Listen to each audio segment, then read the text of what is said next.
I'm going to go over You Do You Math. This is a great way to start personalize your learning and to get students to take ownership where they're looking up where their weaknesses are. And then they're using Khan Academy to look up extra practice. And then they're submitting a Google form to track those extra practices.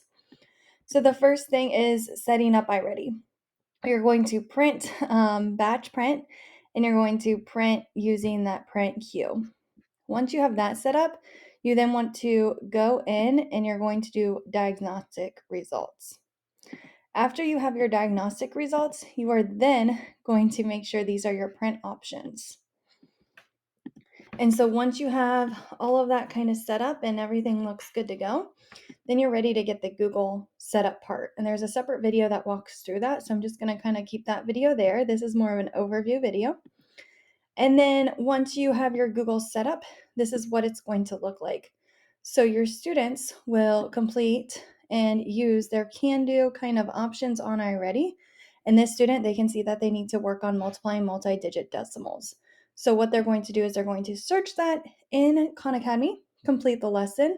They fill out the Google form that is in your Google Classroom right here. And then once they fill out that Google form, it goes on this Google Doc, which looks like this. And then when you're doing data chats, you're checking in with students, they are able to see how they're doing and where they're at in that process, and any corrections that they might need to make. And so again, you're able to meet with your students and conference with them. Maybe after 5 lessons, they get some type of reward.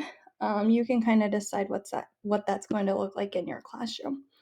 So again, this is kind of called You Do You Math, and the students use those iReady reports, search in Khan, and then they track it in Google Classroom, and then you're able to meet with the students and talk about their scores and their progress over time.